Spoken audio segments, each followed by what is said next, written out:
a hablar ahora de resonancia prequirúrgica de mama. Este es un tópico muy controvertido, con mucha gente que la defiende, mucha gente que tiene dudas y otra gente que realmente está en contra a esta indicación de la resonancia.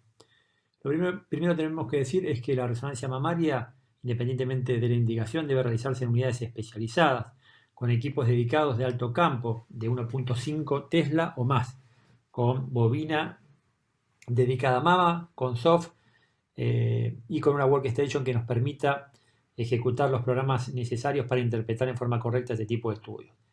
En ese mismo centro debemos realizar mamografía, ecografía, biopsias mamarias, tenemos que estar en capacidad de hacer un second look post-resonancia, etcétera, etcétera. En general se dice que cada centro debe estar en condiciones de hacer por lo menos 150 exámenes por año, siempre en un ambiente multidisciplinario y multimodal, realizando exámenes multiparamétricos que incluyan series basales, series dinámicas post-contraste, curvas cinéticas, difusión, etcétera, etcétera. Y que los estudios tienen que ser realizados e interpretados por especialistas en diagnóstico por imágenes dedicados a imágenes mamarias. Vamos a evaluar los puntos a favor y en contra de la resonancia. Puntos a favor: la exactitud para evaluar el tamaño tumoral con mucha exactitud con respecto a la anatomía patológica, es el método más eficaz.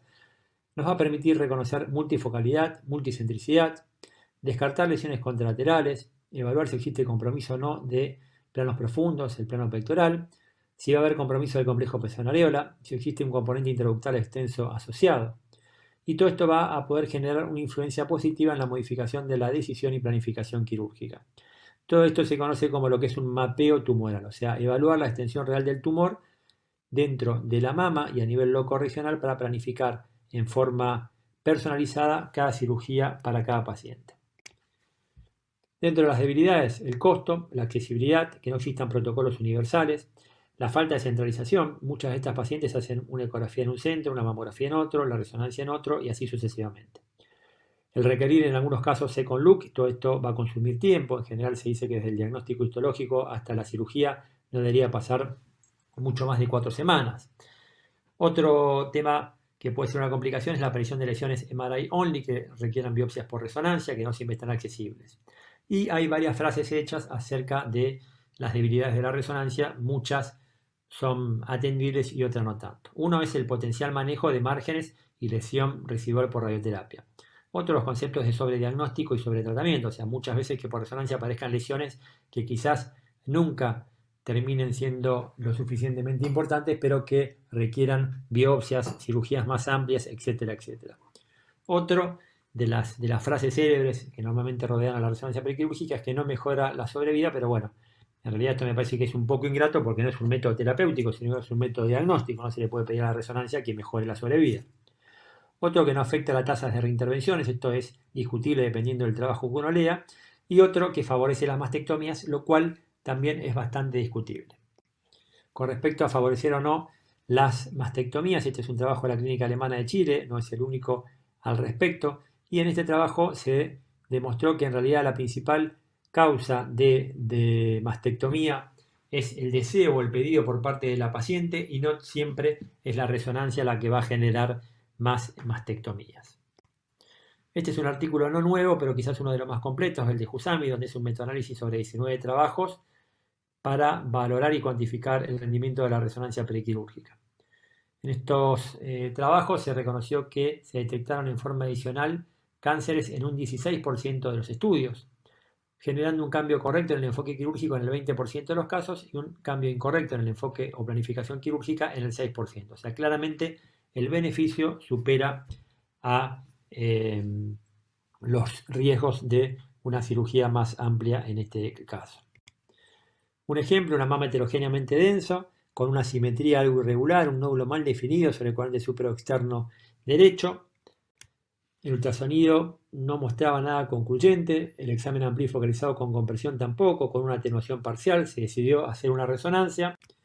La resonancia claramente demostró un nódulo irregular de márgenes espiculados superior externo a derecho, con un pequeño foco satélite en el plano anterior e inferior, pero lo interesante es la mama contralateral.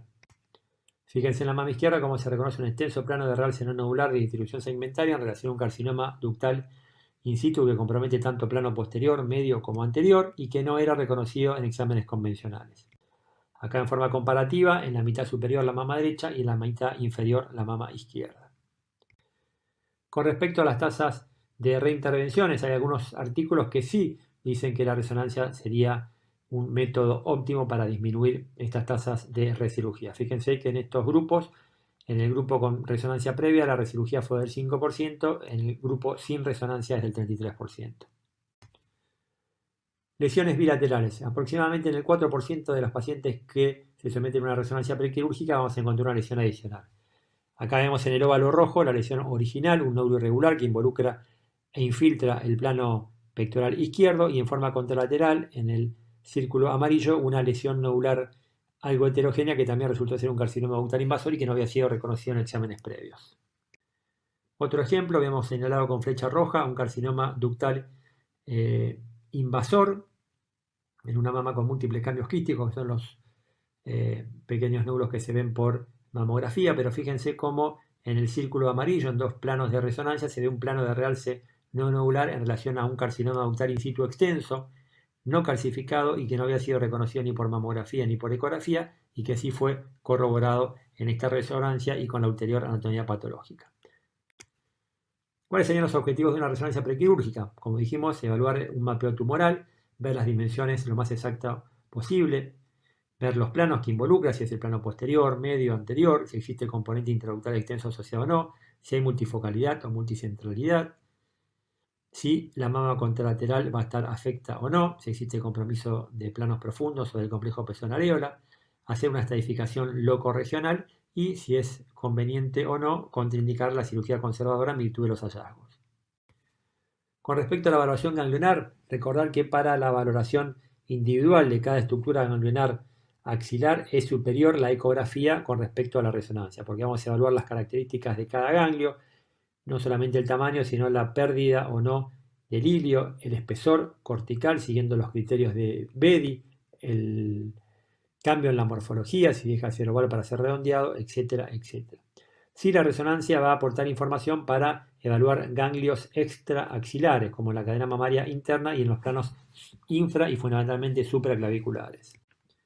Acá vemos a la izquierda los distintos planos y niveles axilares, y a la derecha ejemplos de ganglios comprometidos en situación infraclavicular, supraclavicular y sobre la cadena mamaria interna. Ya adelantamos algo acerca del correlato del tamaño tumoral histológico. Fíjense en los valores en cuanto a exactitud que maneja la resonancia, 94-96%, contra la ecografía y mamografía. Claramente superior, duplicando y más el rendimiento de la mamografía y la ecografía si empleamos resonancia. Es el método de mayor exactitud para valorar tamaño tumoral. En la columna de la izquierda vemos distintos hallazgos y a la derecha la conducta o el impacto que van a tener estos hallazgos en la conducta ulterior. El volumen, el tamaño tumoral nos puede estar condicionando una cirugía conservadora o la realización de quimioterapia no adyuvante o bien una mastectomía. Si existe multifocalidad, hacer un tratamiento conservador pero a medida de los hallazgos. Si existe multicentricidad, la mayor parte de los casos, mastectomía.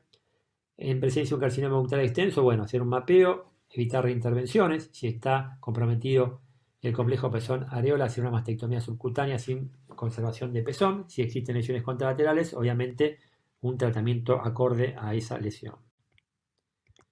Y recordar que los aportes de la resonancia en cuanto a evaluar extensión y a la caracterización de los hallazgos, obviamente el principal rol es evaluar la real extensión de las lesiones y los hallazgos y no caracterizarlas, o sea, no ponerle nombre y apellido. Para eso está la anatomía patológica. A la hora de detectar compromiso del pezón areola es el método más exacto y obviamente va a disparar la cirugía correspondiente en virtud de los hallazgos. Con respecto a la multifocalidad, fíjense los números, la capacidad y la superioridad que tiene la resonancia con respecto al ultrasonido y a la mamografía para reconocer lesiones multifocales.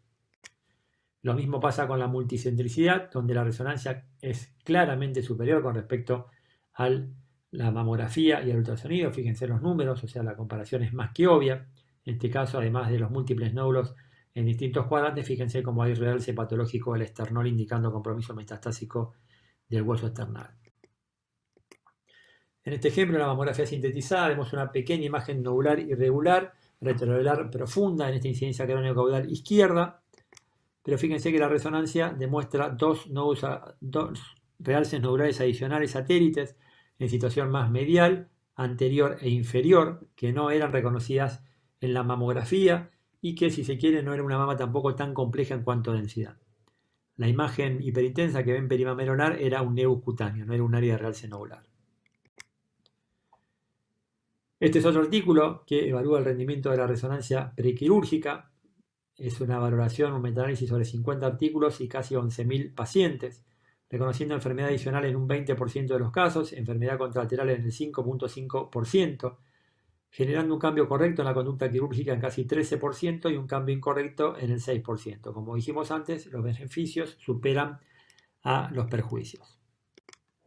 En este caso vemos comparativamente dos incidencias craneocaudales de la misma paciente. La paciente tenía cierta retracción de la mama derecha, con un área indurada de reconocimiento clínico dudoso, no concluyente, una ecografía negativa. Se sospechaba que había algo, pero realmente no se sabía cuál era su real extensión. Se decidió hacer una resonancia. Fíjense la resonancia como claramente demuestra un extenso plano de realce no nodular que involucra prácticamente la totalidad de la mama derecha, tanto plano profundo, medio como anterior. Y acá hicimos como un collage con las dos craneocaudales para compararlo con la resonancia, como se ve demostrada una franca superioridad de un método con respecto al otro. En este otro caso vemos una lesión ductal infiltrante hacia el plano profundo y lesiones in situ como realces no nodulares en un plano más anterior que no eran sospechadas con técnicas convencionales. Este otro caso con un área indurada retronodular derecha con un diagnóstico de carcinoma in situ por biopsia percutánea. Era un in situ sin calcificación, pero donde no se podía definir en forma clara la extensión, se decidió hacer una resonancia. Y fíjense por resonancia claramente cómo se reconoce un extenso plano de realce no nodular que involucra gran parte del plano retronodular con compromiso del complejo pezón-areola y un aumento difuso de la vascularización. La biopsia quirúrgica demostró un carcinoma ductal in situ extenso con focos de microinvasión. Vean la información que brinda la mamografía y vean la información que brinda la resonancia. Este es otro caso, una paciente con hallazgo palpable prácticamente submamario a izquierda. Se ve una imagen nodular parcialmente por su plano profundo, con tenues imágenes cálcicas por delante. El examen ultrasonográfico demostraba un nódulo irregular y heterogéneo de unos 31 milímetros de diámetro mayor. Y la resonancia aportó, claramente se reconocía una adenopatía axilar izquierda. En los cortes sagittales vemos una lesión de realce nodular irregular, heterogénea, con focos hipointensos centrales sugiriendo necrosis, con compromiso por extensión directa del plano pectoral, el cual está invadido, y que además muestra, en relación a las calcificaciones que se veían próximas al nódulo mamográficamente, un extenso sector de realce no nodular lineal que se extiende hacia inmediaciones del complejo pezón-areola, siguiendo una distribución segmentaria con forma triangular, base posterior, vértice hacia el complejo pezón-areola. Y se reconoce un engrosamiento cutáneo fruto de un tratamiento conservador alejado. Pero fíjense cómo modifica un método la información con respecto al otro. Acá hemos comparado la mamografía a la izquierda, la resonancia en la parte central y el ultrasonido arriba a la derecha. La cantidad de información que brinda un método con respecto al otro es realmente dramática, la información que nos da la resonancia en este tipo de lesiones. Otro caso, nódulo palpable en mama derecha. Fíjense, se ve ecográficamente un nódulo heterogéneo con cierta sombra acústica posterior, con una ecoestructura no homogénea. La resonancia pone de manifiesto otros nódulos satélites múltiples, pero lo más importante, se ve un plano de realce no nodular lineal que se extiende hacia el complejo pezón-areola, señalado con flecha verde, que es un hallazgo que no era reconocido ni por mamografía ni por ultrasonido. Vemos claramente también el compromiso de la pared, cómo distintas lesiones involucran e infiltran el músculo pectoral por extensión por contigüidad directa, y obviamente esto restadifica la enfermedad en estas pacientes. Esta es una serie de la doctora Julia Camps de España, donde evalúa la influencia de la resonancia prequirúrgica en distintos periodos. A mí lo que me gusta de esta serie y lo que rescato es que en el centro de Julia lo que hacen resonancia prequirúrgica a todas las pacientes con diagnóstico reciente de carcinoma mamario, lo cual hace que los resultados sean mucho más como la vida misma, ¿no es cierto? O sea, porque no llevan a resonancia solamente los casos complejos, con lesiones adicionales, que no son concluyentes, en mama densa, que es como evalúan en general la mayoría de los trabajos, y por ende los resultados van a ser no tan favorables porque estamos hablando de pacientes más complejos. Fíjense que en las dos series se coincide bastante en cuanto al cambio correcto o incorrecto del manejo quirúrgico con el empleo o no de la resonancia.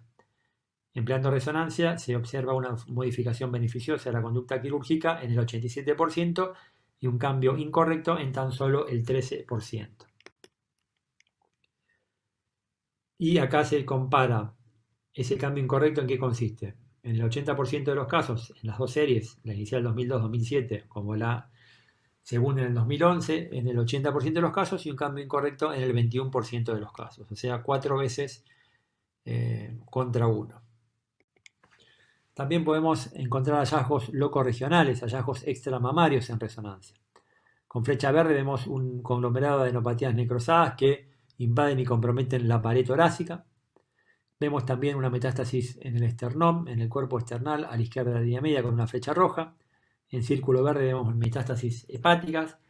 En círculos rojos, metástasis pulmonares. Y en un círculo amarillo abajo a la derecha, un nódulo secundario subpleural. Obviamente que muchos de estos hallazgos, usando una bobina de resonancia, no pueden ser caracterizados en forma global. Simplemente vamos a dejar asentado que como hallazgo extramamario se observa X hallazgo y que se sugiere su valoración con métodos específicos. Siguiendo con la evaluación locorregional, arriba a la izquierda, flecha roja, una adenopatía sobre el plano alto de la cadena mamaria interna derecha a nivel del ángulo de Lewis. Con círculos amarillos vemos adenopatías regionales con pérdida de la relación córtico-iliar y morfología redondeada. Y abajo, en el centro, un realce patológico extenso del cuerpo y manubrio external indicando un compromiso metastásico secundario. De nada sirve que la resonancia nos dé tanta información si esa información no la sabemos usar y no la sabemos compartir. Esta información tiene que ser manejada en forma interdisciplinaria y las limitaciones que surgen de su uso pueden ser también interdisciplinarias. Obviamente que los principales errores surgen del método en sí y del imagenólogo. Nosotros podemos tener errores tanto en la ocurrencia de falsos positivos como en la omisión de hallazgos falsos negativos. Pero también es importante que el patólogo sepa manejar la información que brinda la resonancia y que el cirujano también la sepa aprovechar. Y es nuestra responsabilidad como radiólogos el saber transmitir esta información en forma correcta, amena y accesible. Vemos un ejemplo del rol del radiólogo. Esta paciente había decidido una mastectomía, tenía una lesión voluminosa con un nódulo heterogéneo involucrando el cuadrante superoexterno izquierdo y por resonancia se había visto una lesión adicional perimamelonar mucho más pequeña que no se había biopsiado porque la paciente había decidido por antecedentes familiares y ya había tenido un cáncer contralateral hacerse una mastectomía bilateral. Esta lesión secundaria en el triángulo amarillo, el patólogo originalmente no la reconoció. Cuando insistimos y le aportamos información topográfica acerca de su relación con el complejo pezón-areola, sus dimensiones, etcétera, etcétera, en una segunda valoración pudo reconocerlo. Obviamente si no hubiésemos interactuado en forma insistente, probablemente hubiese quedado el hallazgo original como un falso positivo de la resonancia. Por eso es muy importante que sepamos transmitir toda nuestra información. Este es otro caso. En la mitad superior vemos un estudio basal, un extenso plano de realce no nodular que involucraba gran parte de la mama derecha, fundamentalmente la unión de los cuadrantes superiores, región central, tanto plano posterior como fundamentalmente medio y anterior, extendiéndose muy próximo al complejo pezón-areola. Realmente con esta imagen, independientemente de la congelación, yo creo que la preservación del pezón no debería realizarse cuando la lesión se extiende tan próximo a la misma. Hay criterios, incluso imagenológicos, para evaluar este compromiso. Se decidió preservar el pezón. 18 meses después, la paciente consulta por un área palpable, indurada, periareolar, y fíjense que presentaba un realce de tipo nodular, bilobulado, que presentó un carcinoma ductal invasor. Imposible saberlo, pero quizás si la paciente no hubiese preservado pezón, esa lesión no hubiese aparecido, modificando totalmente la evolución de esta paciente. Y bueno, la resonancia nos puede permitir o trabajar a la luz de un celular o de una linterna dentro del quirófano, o nos puede permitir trabajar a plena luz y con toda la tecnología, mamográficamente sin tener ningún tipo de información o con una resonancia que nos brinde claramente la correcta extensión en la misma paciente de la lesión en cuanto a tamaño, extensión, características, etcétera, etcétera. Y nunca va a ser negativo saber realmente contra qué nos enfrentamos, qué tan extenso es, qué compromete, etcétera, etcétera. Quizás el problema real está en cómo estamos comunicando toda la información disponible y no en la información que nos aporta la resonancia. Hoy por hoy en nuestro medio, estoy hablando de Argentina, estoy hablando de Rosario, que es mi ciudad, estoy hablando en general de Latinoamérica, que es el público general al que está destinado este congreso. Obviamente la resonancia para muchos es ciencia ficción, para otros es una limitación y para otros es rutina. Pero obviamente en la práctica diaria no todas las pacientes van a acceder a una resonancia y, como me gusta decir a mí, no hay talla única. Entonces quizás tenemos que basarnos en lo que es la medicina personalizada, o sea, qué pacientes van a beneficiarse en una forma más evidente empleando resonancia de mama. ¿Cuáles son las pacientes con mayor riesgos y en las cuales deberíamos emplear la resonancia de mama? Para eso tenemos que considerar cada caso en particular y vamos a encontrarnos con un espectro de pacientes muy amplios con factores de riesgos muy distintos. En un extremo tenemos una paciente de 31 años con una mama extremadamente densa y un carcinoma triple negativo. Y en el otro extremo, una paciente de 75 años con una mama predominantemente grasa, ACRA, y con una lesión luminal A de 8 milímetros. Obviamente la resonancia, ¿a cuál se la indicaría? Probablemente a la paciente descrita en primer término. Pero en la práctica diaria tenemos una zona de grises muy amplia y un universo de pacientes muy variables. Hay múltiples variables a analizar y para estratificar riesgos en forma particular en cada una de estas mujeres. ¿Cuáles son los factores de riesgo mayores en las cuales se desenvolvería en forma más eficaz la resonancia? Bueno, si la histología es de un carcinoma lobulillar y en un ductal, porque son menos mensurables, por decirlo de alguna manera. Si la paciente es candidata a radioterapia parcial, si esa paciente tiene mutaciones genéticas ya reconocidas o familiares de primer grado, múltiples, o sea, factores particulares. Si existe discrepancia entre el tamaño tumoral entre los métodos convencionales y el examen físico, o si esos exámenes convencionales previos muestran imágenes adicionales no concluyentes. Si tenemos sospecha de invasión de pared o del complejo pezón-areola. Si tenemos sospecha de un carcinoma oculto. Si estamos frente a una enfermedad de Paget para evaluar la real extensión intramamaria. Si sospechamos un carcinoma ductal extenso. En cuanto a los receptores, fundamentalmente si son lesiones triple negativas o HER2, las lesiones luminal B en menor grado y aún más las lesiones luminal A.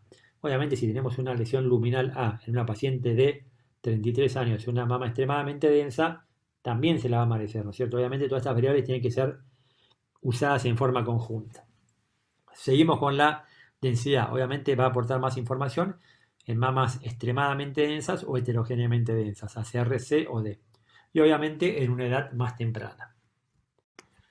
Para ir concluyendo, recordar que la resonancia nos va a brindar mayor información acerca del exacto volumen tumoral, de la potencial ocurrencia de un carcinoma intraductal extenso, para evaluar compromiso del complejo pezón-areola, de la pared, para evaluar si existen lesiones multifocales o multicéntricas. Puede tener un impacto en la planificación quirúrgica, en general beneficioso. Obviamente puede tener un impacto en cuanto a los tiempos, va a demandar más tiempo entre una cosa y otra, que se saca la resonancia, si demanda un second look. En general la mayoría de las guías dicen que no deberían pasar más de 4 o 6 semanas entre el momento del diagnóstico histológico y la cirugía. Hay que entender que en realidad la cirugía por cáncer mamario, independientemente de que es una enfermedad obviamente potencialmente mortal, eso no lo ponemos en duda, pero no es una urgencia médica que demande una cirugía en los días siguientes al diagnóstico histológico. O sea, entre comillas, perder, que no es perder, o sea, demandar unos días para evaluar en forma más profunda la mama, no es un desgaste, no es despilfarrar tiempo, sino que es hacer las cosas bien y no rápido. Obviamente suma costos al sistema. Tener en cuenta que todo hallazgo que surja de una resonancia tiene que ser confirmado antes de modificar conducta. O sea, si yo tengo un nódulo ya confirmado y me aparece un nódulo en el otro cuadrante, ese nódulo lo tengo que ir a evaluar con una ecografía de second look, a biopsiarlo y después decir si realmente es un segundo cáncer o no. O sea, no toda imagen que realce va a ser positiva. Tenemos que integrar en forma sólida los distintos métodos, la mamografía, la ecografía y la resonancia. Ya hablamos en otra conferencia second look, aplica en este tópico. Y obviamente tenemos que integrarnos con otras especialidades. A mi entender, no dudo que los beneficios superan las limitaciones del método y yo en particular defiendo la resonancia prequirúrgica como práctica que para mí debería ser mucho más empleada en una forma mucho más masiva, pero obviamente reconozco que en nuestro medio hay limitaciones económicas y de accesibilidad y que obviamente por tal motivo debemos seleccionar a aquellos pacientes que más se vayan a beneficiar con una resonancia prequirúrgica. Y obviamente no deberíamos discutir el impacto individual, o sea, si nos ponemos a pensar, cualquier paciente probablemente se beneficie con una resonancia prequirúrgica, pero obviamente el alcance poblacional en una realidad socioeconómica como la de Latinoamérica nos impide implementarla en forma global y por eso tenemos que seleccionar los pacientes en forma particular. Nada más por mi parte, muchas gracias y a disposición por cualquier duda o consulta.